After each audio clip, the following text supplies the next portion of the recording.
Let's talk about how to do homework the EE way, as it were. So I've got here my engineering paper, and we'll start off by filling the 3 top sections. So I'll put my name over here, and I apologize for covering over everything with my left hand.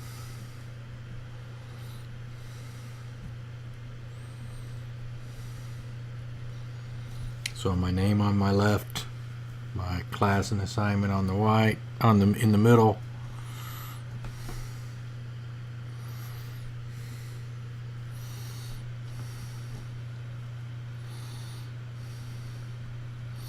Date at the end. Now the whole point of that is just to give all the information needed to identify who gets that grade and set it up. So let's get now to the important question. I've got a homework problem and I want to get full credit, or I've got an exam and I want to get as much credit as possible. So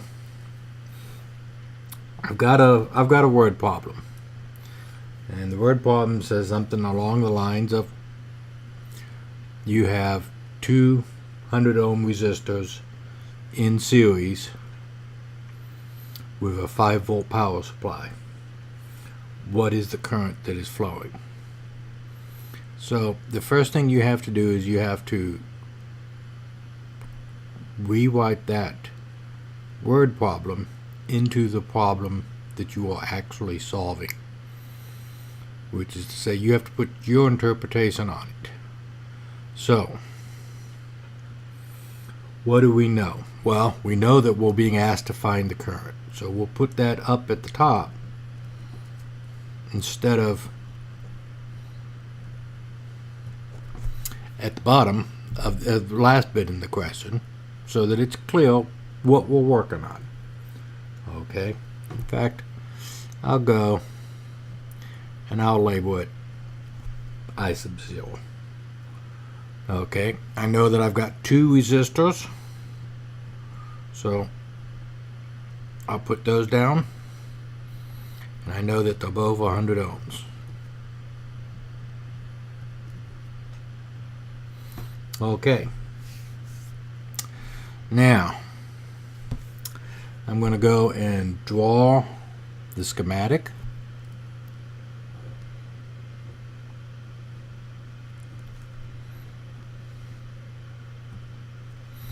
And start throwing in component values.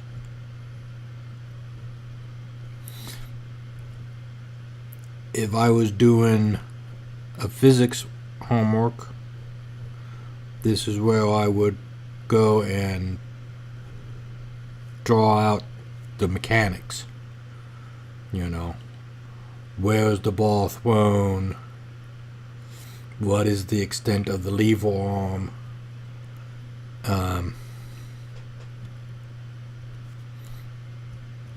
And the thing is we tend to deal with physical things in this world that we're doing the math for.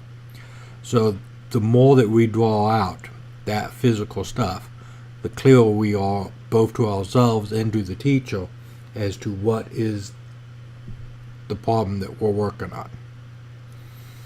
Okay, and let's see, I'll put down V1 is equal to that. So over here I'm going to say V1 equal to 5 volts.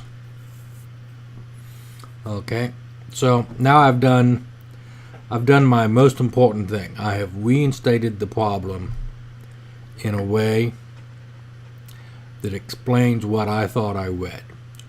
I might have screwed it up at this point,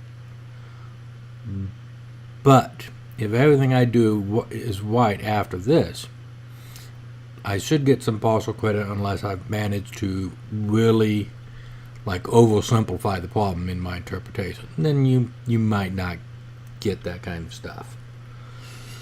So the next step I need to do is I need to write down the formulas that I'm going to use for this. So in this case, I know it's V is equal to I times R.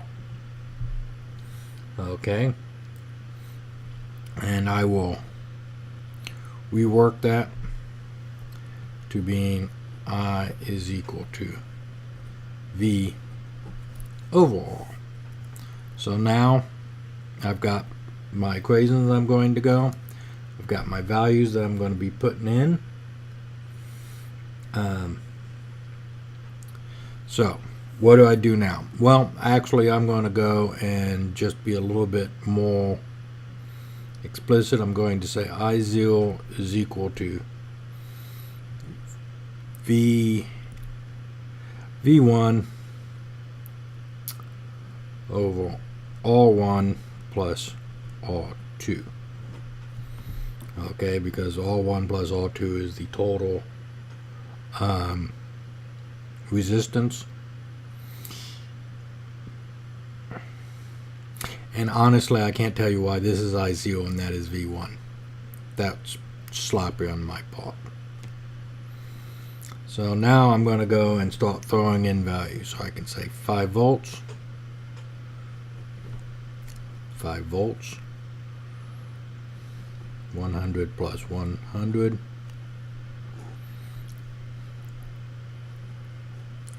5 over 200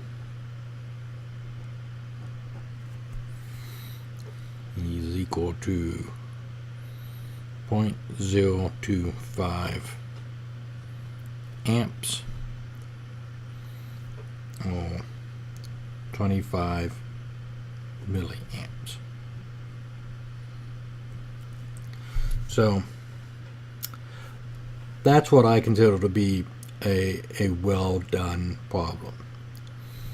I've explained up at the top what I thought the problem was that was being stated in a form that is more easy to calculate and explains my calculations. I showed my formulas that I was going to use, and then I substituted in my values and did the math, which in this case is very trivial. So that is what I'm suggesting you do as your strategy of presenting your homework for any of these STEM classes where you get this kind of a thing.